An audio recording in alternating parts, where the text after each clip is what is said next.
We're headed into Easter weekend with a wide variety of new releases to munch on, alongside all your chocolate eggs, of course, and I'm covering the best of them on this week's episode of Film Feeder.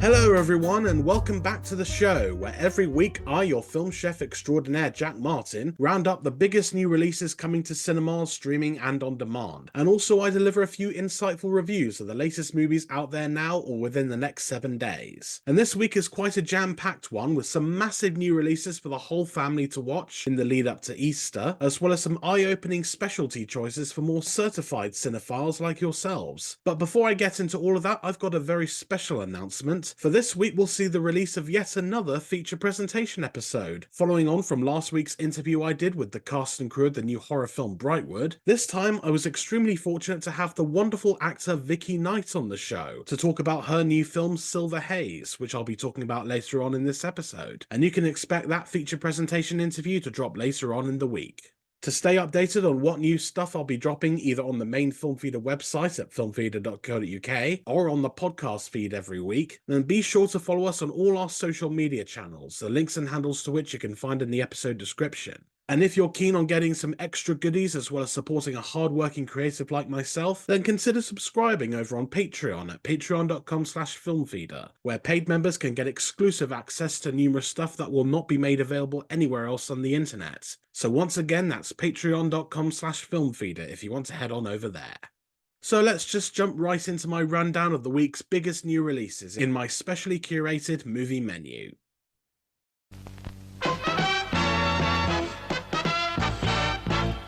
And now, preview time.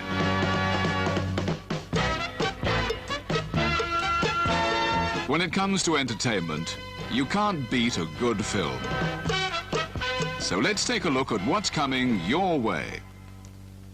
It really is a monster mash of epic proportions with Film Feeder's movie of the week, the giant action-packed sequel Godzilla x Kong: The New Empire, the latest film in Warner Brothers and Legendary Pictures' MonsterVerse franchise, which has previously included Gareth Edwards' Godzilla, Jordan Vogt-Roberts' Kong Skull Island, and Adam Wingard's bombastic Clash of the Titans in Godzilla vs. Kong. Wingard is also back to direct this film, which finds the MonsterVerse's two biggest characters, figuratively and literally, joining forces against a deadly threat hidden deep within the realm of Hollow Earth, which in this movie's universe is the otherworldly kingdom located deep within the crust of our planet that is home to all the giant titans that have caused trouble on the surface in previous films. But Godzilla and Kong aren't the only returning faces. For among the human cast, there's Rebecca Hall, Brian Tyree Henry, and Kaylee Hottle reprising their significant roles from Godzilla vs. Kong, while the newer faces include Dan Stevens, who previously worked with Wingard on the cult action thriller The Guest, though the ultimate shortage of human characters seemingly on display here implies a much larger focus on the dynamic between the two titans themselves, which should mean plenty more monster-on-monster action than we've yet seen in the MonsterVerse.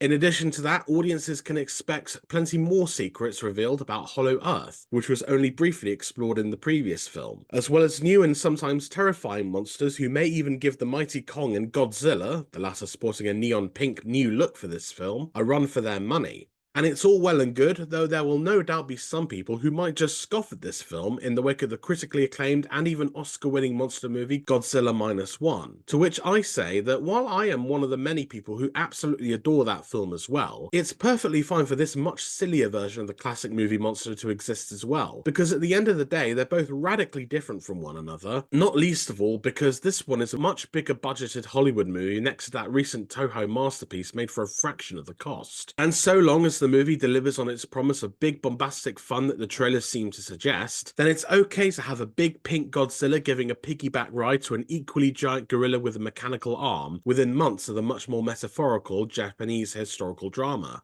Of course, there's only one way to find out if Godzilla x Kong: The New Empire will live up to its promise, and that's to actually see the film when it smashes into cinemas from Good Friday, which this year falls on the 29th of March.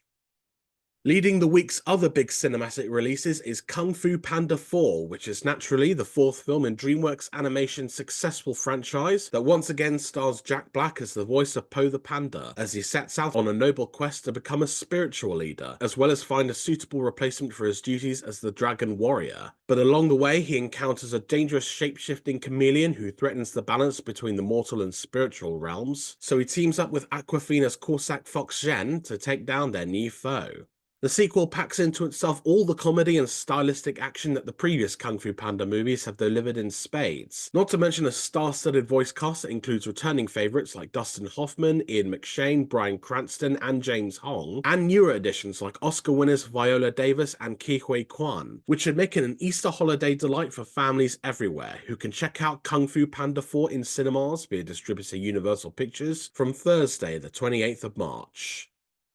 Then there's another Clash of the Titans movie to watch out for, but unlike Godzilla and Kong, these Titans come in the form of Oscar-winning actors Anne Hathaway and Jessica Chastain, who butt heads in the psychological thriller Mother's Instinct, which marks the directorial debut of acclaimed cinematographer Benoit Delhomme and tells the story of two mothers and neighbors in 60s suburban America, whose friendship becomes consumed by guilt and paranoia in the wake of an unspeakable tragedy. Beyond its inclusion of two great actors at the top of their game, the film, which is also a remake of the Belgian film of the same name from 2018, is a neatly layered and increasingly complex tale of motherhood that leaves you questioning everyone's intentions, all the way up to a shocking climax that brings forth the darker themes that have been bubbling away under the surface beforehand. So if that sounds like something you're eager to spend some time with, then listen to your own instincts and check out Mother's Instinct when Studio Canal releases it in cinemas on Wednesday, the 27th of March.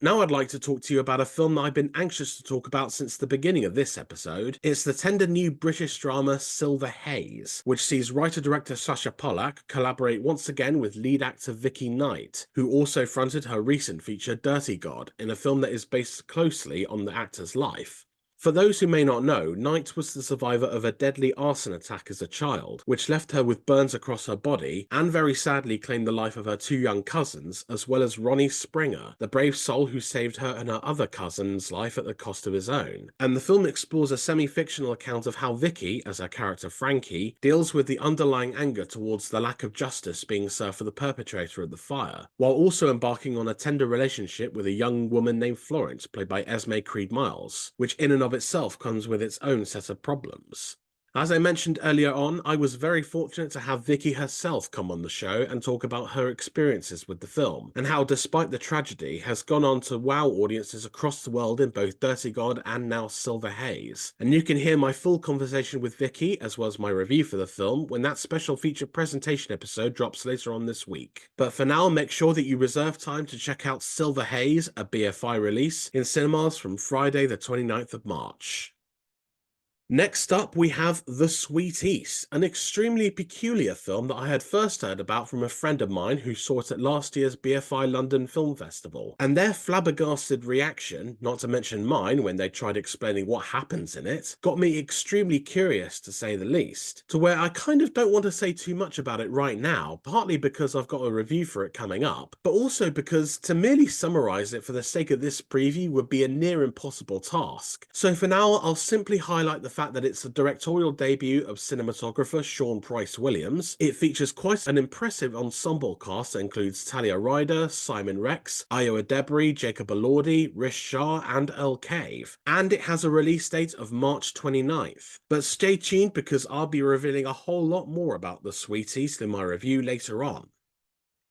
Moving on to slightly less indescribable material now with Drift, the moving drama from director Anthony Chen, which stars Oscar nominee Cynthia Erivo as Jacqueline, a young refugee from Liberia who finds herself alone and homeless on a Greek island, where she soon meets an American tour guide played by Alia Shawkat, whom Jacqueline develops a close relationship with as she also confronts her troubled past that drove her away from her home country in the first place. Erivo, who will soon be seen in the eagerly anticipated Wicked, also produces the film alongside director Chen, and even contributes an original song for the soundtrack. all while giving a haunting and deeply emotional lead turn that sees her share some tender chemistry with co-star Shawkat, and dive into the harrowing realities of refugee lifestyles across Greece and the rest of Europe. So before you hear her defy gravity in the upcoming musical blockbuster, make sure that you see her deliver a powerful central turn in Drift, which Met Film Distribution is releasing from Friday the 29th of March. Then we have a truly special treat for fans of the late revered composer Ryuichi Sakamoto, who shortly before his death last year recorded a final piano concert in front of a camera on a soundstage, and that concert is now shown in full during director Neo Sora's film titled Ryuichi Sakamoto Opus. It is a deeply moving experience, for not only are you witnessing the great Oscar-winning musician play some of his most memorable melodies for the very last time, but the emotional power of the music itself is a firm reminder that we truly have lost one of the greats among modern composing history. So don't miss your chance to see this monumental farewell, especially if you've loved this composer's work from the very beginning, on the big screen when Ryuichi Sakamoto Opus comes to cinemas via distributor Modern Films from Friday the 29th of March. Music also plays a major role in Disco Boy, writer-director Giacomo Abruzzesi's unpredictable European drama that mixes the disco-tinged grittiness of Saturday Night Fever with the militaristic anarchy of Full Metal Jacket, in a film that stars Franz Rogowski as a young man from Belarus who's travelled across Europe to Paris, where he hopes to become a disco dancer in the city's nightclubs. But in order to obtain a French passport, he enlists in the Foreign Legion, but soon finds himself dropped into the jungles of the Niger Delta, where he crosses paths with a charismatic but deadly revolutionary. As wacky as that premise may sound, Disco Boy does not hold back on the traumatic nature of being involved in the French Foreign Legion, as seen through the eyes of yet another mesmerizing performance by Franz Rogowski, whom you'll surely remember from Ira Sachs's film Passages last year, within a rather harrowing tale of the lengths that one can go to when trying to follow their dreams, which you can witness for yourself when Conic Films opens Disco Boy in cinemas from the 29th of March. The last of this week's theatrical releases is one for the Saltburn crowd, who may just be salivating for another wild takedown of the rich elite, and will surely get it with the release of The Origin of Evil, a French satire that stars Laura Calamy as a woman who contacts her wealthy estranged father when she runs into hard times, and slowly integrates herself into his new family, who are immediately distrusting of their guest, least of all because they view her as a threat to their plan to inherit her father's riches, though unbeknownst to them she has a few shocking secrets of her own. There are plenty of jaw-dropping twists and turns along the way to always keep the viewer guessing, but they're only just the tip of the iceberg when it comes to surprises that it has in store for audiences. So if you're looking for your next post-Saltburn fix with a hint of Knives Out for good measure, then seek out The Origin of Evil when Bluefinch Film Releasing brings it to cinemas on Friday the 29th of March. Looking now at this week's streaming and on-demand releases, Netflix has their latest inspirational drama, The Beautiful Game, which comes from director Thea Sharrock, fresh off her sweary British comedy Wicked Little Letters, and screenwriter Frank Cottrell Boyce, who spent 11 years working with the organisers of the Homeless World Cup Foundation, as well as several participants, to create a truthful and humanising story about the English team, which like other international teams is made up of players without anywhere to live, qualifying for the World Championships in Rome. Sharrock has gathered some A-list talent in front of the camera, including BAFTA winners Michael Ward and Bill Nighy, as well as behind it, with none other than Oscar nominee Colin Farrell listed as one of the producers, all of whom tell a profound and heartwarming story of overcoming impossible odds and shedding light on a noble cause designed to raise awareness for keen issues like homelessness. So that's just part of what you have to look forward to with The Beautiful Game, which is streaming on Netflix from Friday the 29th of March. It's documentary time over on Disney+, which is debuting the new non-fiction feature Madu, which tells the story of 12-year-old Anthony Madu, who went viral after a clip of him performing a ballet routine in the streets of Lagos began circulating the internet, which led to him being accepted into a prestigious ballet academy in England, where he improved upon his natural dancing abilities to become the school's brightest new star. It's a story that's worthy of its own family-friendly Disney movie, but Oscar-nominated co-director Matt Ogans wisely uses the documentary format to dive deeper into Madu's burning passion for dance, as well as the many personal challenges that he endured on his way to professional stardom, all of which make for a heavy but no less inspiring tale that audiences everywhere can enjoy when Madu arrives on Disney Plus from the 29th of March. Meanwhile, Apple is releasing two of them. It's the all-encompassing two-part study of the comedy legend Steve Martin and director Morgan Neville's Steve Martin, a documentary in two pieces, which charts the incredible rise to fame that the comedian experienced in his early career, as well as the various pleasantries he holds dear in the present day, including his lifelong friendship with fellow comic Martin Short, and his newfound success with the ongoing TV show Only Murders in the Building. Seeing how some of director Neville's previous subjects were Fred Rogers and Anthony Bourdain, expect the sentiment to flow considerably as the filmmaker pays extended tribute to the comic icon, who defied the genre through years of stand-up and memorable film roles, in a film about a subject so wide-reaching and universal that it's taken two whole feature-length films to fit it all in. So save some time for Steve Martin, a documentary in two pieces, when it drops on Apple TV Plus from the 29th. Making its debut on digital platforms across the internet is the moving family drama Our Son, which stars Luke Evans and Billy Porter as a married couple whose life together is forever changed when one of them files for divorce, which sparks a fierce custody battle for their young son, in a film that sees both Evans and Porter deliver some of the finest dramatic work of their respective careers, and also offers a fresh new perspective on the classic divorce drama that the likes of Kramer vs. Kramer and Marriage Story have perfected. It's undeniably emotional stuff, but profound enough to warrant your utmost attention, and luckily you can now rent or buy Our Son on digital platforms everywhere from today, Monday the 25th of March. Also out today digitally is All Souls, the dark crime thriller about a young mother, played by Mikey Madison from the Scream franchise and Quentin Tarantino's Once Upon a Time in Hollywood, who was forcibly coerced into becoming a police informant on a ruthless drug lord, played by rapper G-Eazy, who is also the father of her young daughter. But when the sting goes sideways, she is forced into survival mode to protect herself and her child from the drug lord's furious wrath. It's a truly nail-biting thriller that explores a darker side to the war on drugs, as well as highlighting the brutal and harsh methods that law enforcement officers use in order to crack down on narcotic distributions, all of which add up to a heart-palpitating ride that you'll be glad you stuck around for. So that's All Souls, which once again you can find now on the likes of Prime Video, Sky Store, YouTube, and more. Finally, there are a pair of notable classics heading back to cinemas this week, most notably the beloved Disney musical Mary Poppins, which celebrates its 60th anniversary with a brand new remastered version that's exclusively playing on the big screen. And it is, of course, the timeless story of the magical but stern nanny, played by Julie Andrews in her Oscar-winning film debut, who arrives to the Banks household to look after young siblings Jane and Michael, and along with her friend Bert, as played by Dick Van Dyke with perhaps cinema's most delightfully awful Cockney accents, she brings wonder and enchantment to the entire household. What's there to say about Mary Poppins that everyone who's ever experienced it as a child, or even as an adult, doesn't already know about it? From the memorable and catchy songs as written by the Sherman Brothers, to the wondrous effects that blended live-action and cel-animated figures to the delight of all audiences 60 years ago, except perhaps original author P.L. Travers, who famously despised Disney's chirpier take on her book series. But nonetheless, it's a film that still retains that charm and magic to this day, so expect to make plans for Mary Poppins and her return to the big screen from Friday the 29th of March.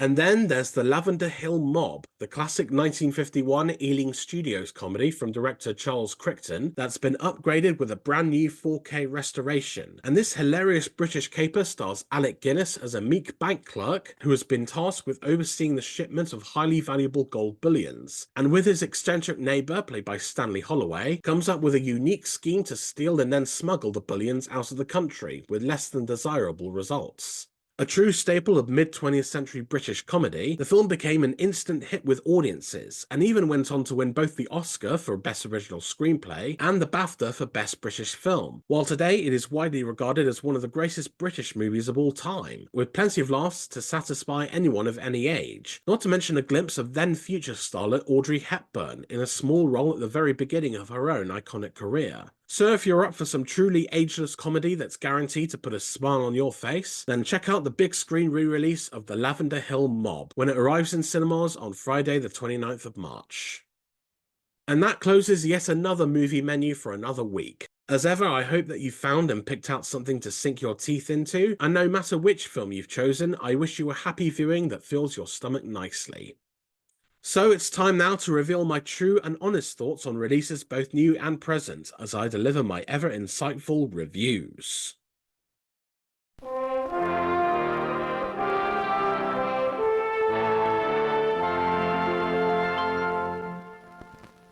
First up, it's the one you've been waiting for ever since I first touched upon it earlier. Let's talk a bit more about The Sweet East. Now, as I mentioned earlier, a friend of mine who saw it at last year's BFI London Film Festival had an extremely apt alternative title for it, which was Alice in Magaland. And there's honestly no better way to describe the directorial debut of cinematographer Sean Price Williams. For not only is it a bizarre odyssey through various subcultures of modern American society, some of them proudly flaunting the backwards ideologies that the MAGA movement tends to draw out, but also, much like in Lewis Carroll's Alice in Wonderland, it's a journey where logic and reason seldom matter, and it's all about the experience of the young and impressionable main protagonist, who wanders from one strange encounter to another without ever questioning the utterly weird stuff happening right in front of her eyes. And if you too go into The Sweet East with a similar mindset of experiencing everything head on without thinking too much about the nonsense surrounding it, then you might just find yourself along for the absolutely crazy ride. I know for sure that I was, and I found myself rather intrigued by how Williams and screenwriter Nick Pinkerton have collectively crafted a profoundly eccentric vision of modern-day America that is unashamedly unconventional. The film follows Lillian, played by Talia Ryder, a high school student from South Carolina who accompanies her class on a field trip to Washington, D.C., but very quickly gets separated from them during an armed incident that reeks of parallels to the infamous Pizzagate conspiracy theory, and then she's thrust onto an episodic journey across the East Coast, with such episodes involving, but aren't necessarily limited to, a group of directionless artists/activists fronted by Earl Cave, who serves as the White Rabbit to Lillian's Alice as he takes her down the allegorical rabbit hole, a somewhat unsettling relationship with Simon Rex's far-right academic Lawrence, being scouted on the streets of New York by filmmakers Molly and Matthew, played respectively by Ayo Edebiri and Jeremy O. Harris, which leads to her starring in their new film, and then becoming a tabloid sensation for her involvement with the film's lead actor Ian, played by Jacob Elordi, and essentially being held captive by Rish Shah as crew member Mo in a remote religious commune with assault rifles and gay porno mags among their artillery. There's just so much else about The Sweet East that I'm either forgetting to mention, or there just simply isn't enough room in this review to elaborate on the truly bizarre places that it goes. It's all very strange and more than a little insane, but the film is remarkably consistent in its entertainment value, with Williams and Pinkerton never losing the momentum even when it goes to some places that defy explanation. Williams, who's also the film's cinematographer, shoots on grainy 16mm film that gives off the vibe of a 70s exploitation movie, complete with bouncy shenanigans music via a score provided by Paul Grimstad, as well as a rather violent shootout sequence where heads are blown up, arrows are fired through people's necks, and tomahawks cause blood to gush out of people's chests like waterfalls. All the while, the filmmaker inserts surreal dreamlike imagery in between the grindhouse aesthetic, such as grotesque puppet creatures snorting cocaine with their long noses at a film crew party, and a riverside picnic where characters are dressed and even act a little bit like characters out of Vladimir Nabokov's novel Lolita. It's enough to make the likes of Terry Gilliam and Sam Peckinpah seem Puritan by comparison, and yet Williams still paves a smooth path for his audience to tread down, alongside Talia Ryder's Lillian as she just as mindlessly wanders into all of these strange predicaments and encounters her own White Rabbit, Mad Hatter, Tweedledee and Tweedledum, etc. Meanwhile, Pinkerton's script lays on thick the social commentary about the absolute absurdity of American society in this day and age, with heavy dialogue that ranges from delightfully subtle to staggeringly blatant, and a narrative focus that's as scattershot as anything in Lewis Carroll's works. It often aims for uncomfortable laughter, and most of the time it achieves that result, because the writer and director duo spend a good chunk of time laying bare the hypocrisies on both sides of the political spectrum, often with sharp wit in their written and visual prowess that earned a lot of uneasy chuckles at my screening. Imagery such as bed covers covered with swastikas in an old-fashioned American house, and concepts like the activists seeking to disrupt the system but still come from wealthy families, all help to create a chaotic idea of what Pinkerton and Williams believe America to be right now, and maybe even always has been, with a droll execution that once again keeps you occupied, even when at times the film loses sight of what exactly it's trying to say. On the screen, it's all held together by actor Talia Ryder, who transforms her often passive and somewhat naive character into a quick-witted and even mysterious figure. For no real reason other than to perhaps offset her boredom. She is, after all, a teen who, when we first meet her, would rather be on her phone than engage with the world around her. Lillian regularly changes certain facts about herself, including at one point her own name, whenever she meets new people, and transforms herself into whoever they want her to be, whether it's the wide-eyed innocent for Simon Rex's borderline predatory Lawrence, or the self-assured movie star that she rapidly becomes. She always remains an enigma, even in scenes where she frequently uses offensive language to describe neurodiverse or gay people, which in and of itself suggests a sheltered experience in her conservative home state of South Carolina. And Ryder's confident and charismatic performance never lets the character slip into pure passivism. In a sly move, Williams also has the character seem vaguely aware that she's in a movie, with brief looks towards the camera and even performing a musical number through a mirror over the opening titles, drawing the viewer further in before this character goes on this absolutely bonkers journey. For all of its out there plotting and surreal concepts, I had a good time with The Sweet East, a movie that has been sold to me as Alice in Magaland, and thanks Matthew for that, and somehow went beyond those wild expectations. So in all, The Sweet East is an unapologetically bizarre odyssey through modern-day America that is made consistently entertaining by director Sean Price Williams' 70s exploitation movie aesthetic, a witty if scattershot script by Nick Pinkerton, and a charismatic lead turn by Talia Ryder that keeps her character an intriguing mystery throughout. And so I'm giving the film 4 stars out of 5, and as a reminder, you can check out The Sweet East in cinemas across the country from Friday the 29th of March. Now I want to talk about Ghostbusters Frozen Empire, but while busting may feel good to many fans of the now 40-year-old franchise, I have honestly never been as into Ghostbusters as others. Even the original film, which became a true lightning-in-a-bottle moment of pop culture back in 1984, has always just been a movie that I thought was just okay, but not something that I'd consider even remotely a true favourite. The same can be said about the 1989 direct sequel Ghostbusters 2, the 2016 reboot, and the 2021 legacy sequel Ghostbusters Afterlife, all of which, much like the original, simply just exist to me. And before you ask, no, I never watched the cartoon spin-off The Real Ghostbusters either. In a sense, Ghostbusters Frozen Empire, the 5th or canonically the 4th overall film in the series, is also something that I have no strong feelings toward whatsoever. But even as someone who has never been a massive fan of this franchise, I can tell that this one is probably the messiest of the lot, or at the very least the most unentertaining.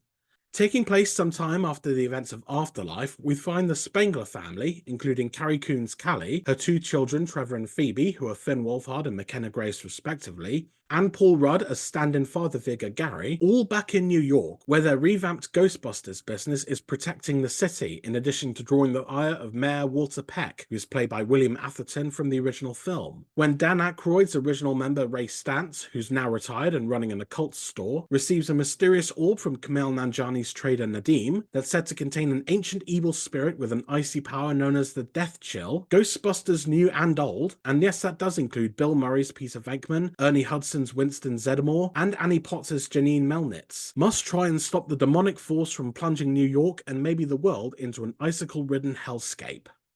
The thing about Ghostbusters Frozen Empire is that it tries to do far too much all at once, and ends up feeling utterly overstuffed. There are simply too many main characters to keep track of, a minimum of 10 by my count, and that doesn't just include the original group and the crew we first met in Afterlife, but also new additions like Kumail Nanjiani's Huckster character, Patton Oswalt as a handy source of exposition, UK comedian James Acaster as a fellow teammate, and even Emily Allen Lind as a 16-year-old ghost that McKenna Grace's Phoebe befriends. The script, by Gil Keenan, who also directed the film, and Afterlife's director Jason Reitman, feels impeccably unbalanced as it attempts to give each and every one of these characters some kind of special moment, but because there's never really anything about them that makes them interesting or all that distinguishable from one another, such moments feel unwarranted since you don't really care that much about them or what they've got going on.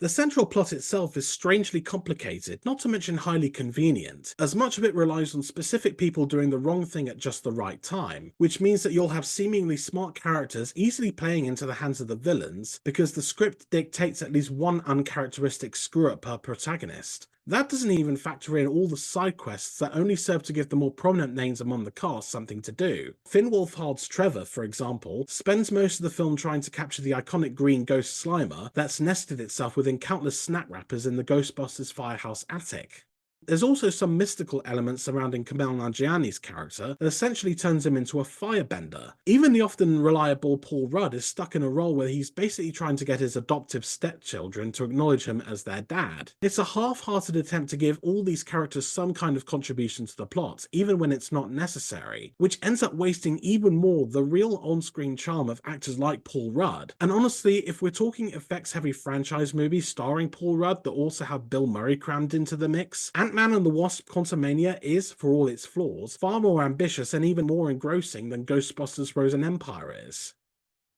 Though not quite to the extent that Afterlife did, which, for those who barely remember, ended with a heartfelt if morally questionable tribute to the late Harold Ramis, the film relies heavily on nostalgia for the Ghostbusters franchise to pad itself out even further. Beyond the inclusion of the original cast members, who despite their extended roles are still relegated to their special appearances by section in the ending credits, there are nods to numerous items and mythologies that fans may recognise from the other films, some of which stop entire action sequences in their tracks just to replicate for no reason other than it happened in the original movie. And I hesitate to call it overly cynical because I've seen this kind of nostalgia baiting be done far worse in other legacy sequels, but it certainly doesn't make the film any more entertaining. If anything, it makes it even more dull to sit through, because there's very little energy being put into the writing and the action to make you think of anything else outside the films it's constantly trying to remind you of. It's not a completely terrible film, for there are a couple of heartfelt moments that do set up some interesting character dynamics, even if it ultimately goes down a somewhat predictable path. And while the film never really made me laugh, the occasional chuckles do come courtesy of Kumail Nanjiani and his humorously direct approach to the material. It isn't enough, though, to forgive Ghostbusters: Frozen Empire for being yet another tired legacy sequel that further proves that some franchises, including this one, need to be carried through to the afterlife once and for all. In summary, Ghostbusters: Frozen Empire is a messy and largely unentertaining legacy sequel that overstuffs itself with too many characters to care about, and a convoluted collection of plots that rely heavily on franchise nostalgia to breeze its way towards a clumsy finish. So it gets 2 stars from me, as well as that famous quote from Pet Sematary: "Sometimes dead is better." And with that, another episode of Film Feeder comes to a close. Thank you so much for listening, and if you're able to, then please leave a decent rating or review on whichever platform you're listening on. And also make sure you're following Film Feeder on all the socials that are listed in the episode description, where you can find regular updates on the latest reviews and podcast episodes that are published every week at filmfeeder.co.uk. I hope you all have a lovely Easter, either at the movies or with your loved ones. And do join me next week when I'll be talking about the hotly buzzed action thriller Monkey Man, among many other new movies. Until then, I'm Jack Martin, your film chef extraordinaire, whetting your appetite for film each and every week. That's all for now. See you next time.